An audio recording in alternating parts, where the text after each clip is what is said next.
नमस्कार मैत्रिणींनो, रंजना किचनमध्ये तुमचं अगदी मनापासून स्वागत आहे. आज आपल्याला बनवायचे आहे सुक्या वाकटीपासून रस्सा, कालवण, अगदी झणझणीत, चमचमीत, बघताच तोंडाला पाणी सुटेल. ही आहे सुकी वाकट.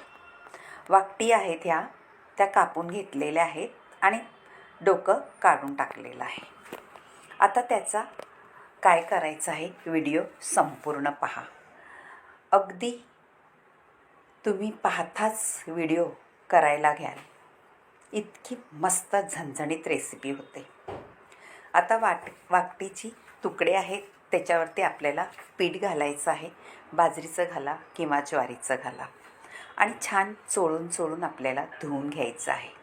मैत्रिणींनो, पिठाने धुतल्यानंतर आपल्या भाजीला किंवा कालवणाला अजिबात वास वशाट येत नाही, कारण आपण स्वच्छ पाण्याने खळबळून धुवायचे आहेत. पीठ चोळून लावून असं चोळून धुतल्याने अजिबात वास येत नाही वाकटीचा. आता हे थोडा वेळ लावून ठेवायचं आहे आणि खळखळून पाण्याने 2-3 धुवायचं आहे. आता आपण हे पहा, पाणी घालून घेऊ थोडंसं आणि ठेवून देऊ. पिठामध्ये घोळवल्यावरती अजिबात वास येत नाही. आता आपल्याला स्वच्छ धुवून घेतलेले आहेत वाकटी आणि पाण्यामध्येच ठेवायचं आहे बाकीची प्रोसेस करस तोपर्यंत. आता आपण एक कांदा आणि एक टॅमॅटो, छोटासाच कांदा घ्यायचा आहे, मोठा घ्यायचा नाही, एवढा पुरेसे आहे. कापून घ्यायचा आहे बारीक. आपल्याला फोडणीला द्यायचा आहे कांदा, त्यामुळे एवढा कांदा पुरेसा आहे. टॅमॅटोही तसाच बारीक कापून घ्यायचा आहे. फोडणी म्हटलं का, कांदे आणि टोमॅटोची फोडणी दिली का कोणताही पदार्थ चांगलाच होतो.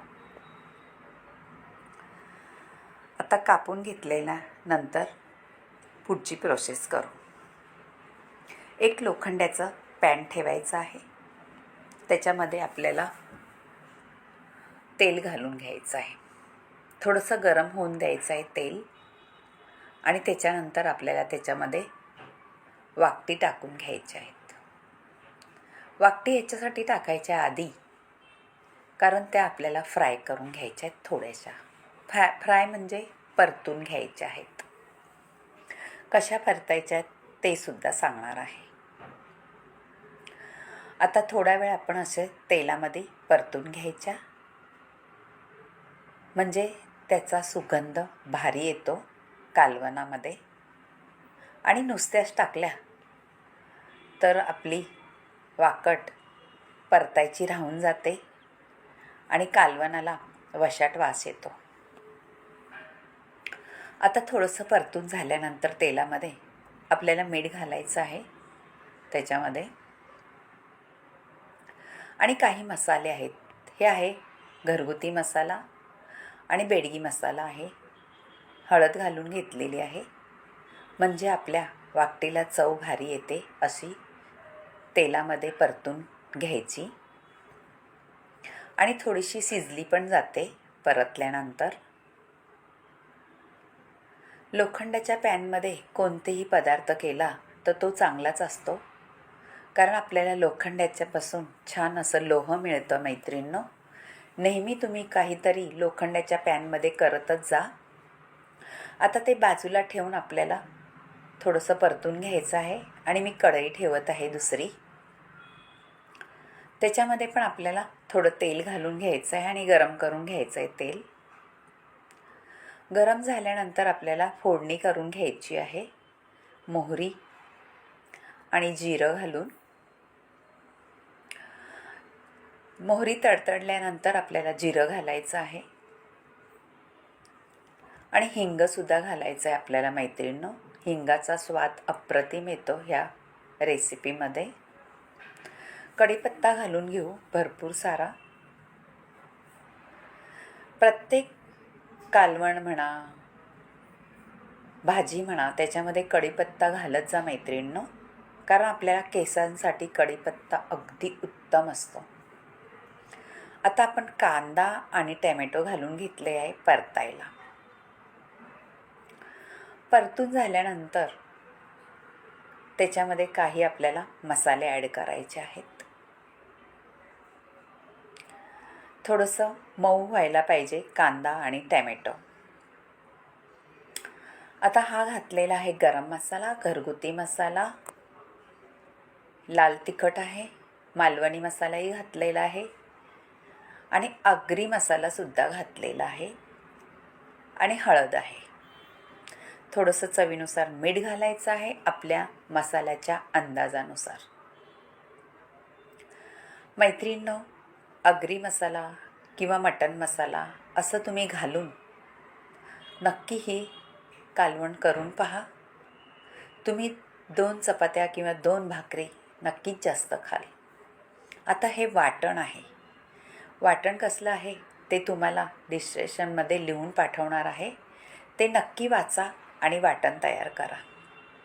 वाटणामध्ये मी घातलेलं आहे खोबरं सुकं अर्धी वाटी, बडीशेप 1 चमचा, धणे 1 चमचा, जिरं 1 चमचा आणि जिरं बडीशेप हे सगळं भाजून खोबरंसुद्धा भाजून घेतलेलं आहे आणि लसूण आलं हे सगळ्याचं वाटण केलेलं आहे.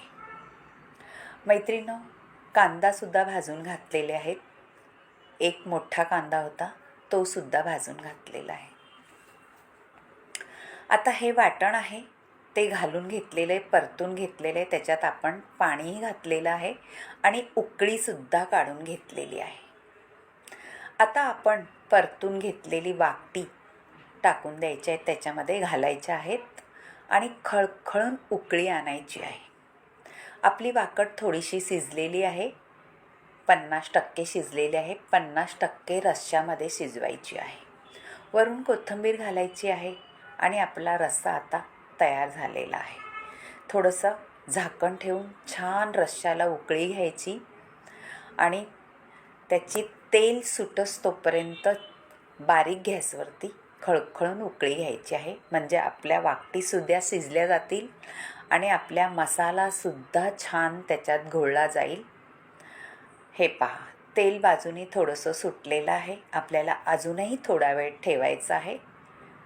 वाकटी शिजल्या नसणार आहेत कारण त्या सुक्या आहेत, त्यामुळे पटकन शिजल्या जात नाही. फक्त तेल सुटलेलं आहे. पहा, आपल्या मसाल्याला छान रस्सा होणार आहे. माझ्या तर तोंडाला आत्ताच पाणी सुटलेलं आहे. आणि हे सिक्रेट आहे चिंच. चिंच भिजत घातली ठेवली होती थोडीशी आणि त्याचा कोळ घालून घ्यायचा आहे. पहा त्याच्यामध्ये. आता कोळ घातल्यानंतर थोड्या वेळ आपल्याला शिजवायचं आहे. आपली वाकटी तर शिजल्याच आहेत आता, पण कोळ घातल्यानंतर परत थोडं उकळी घ्यायची आहे आणि नंतर झाकण ठेवायचं नाही. चिंचेचा कोळ घातल्यानंतर असंच आपल्याला उकळी घ्यायची आहे. पहा किती सुंदर आणि चटकदार आपलं कालवण झालेलं आहे. कशाही सोबत खाऊ शकता. भाकरीसोबत खा चुरून किंवा चपातीसोबत खा आणि भातावर तर अप्रतिम असं हे वाकटीचं कालवण लागतं आहे. आता थोडं तुम्हाला तोडून दाखवते. हे पहा, लगेच तुटलं तर समजायची आपली वाकट शिजलेली आहे. पहा मैत्रिणी, तुम्हाला असं कालवण आवडलं तर नक्की करून पहा आणि रंजना किचनला लाईक करा, शेअर करा, कमेंट करायला विसरू नका आणि सबस्क्राईब करा. अगदी डोळ्यात बसल्यासारखं कालवण झालेलं आहे. तोंडाला पाणी सुटण्याजोगं छानच झालेलं आहे. बाय मैत्रिणो, भेटूया आता अशाच नवनवीन रेसिपीमध्ये. तोपर्यंत वाकटीचा रस्सा छान भुरकून खा आणि मस्त मला एक लाईक करा, कमेंट करा, सबस्क्राईब करा. Bye bye. भेटूया पुढच्या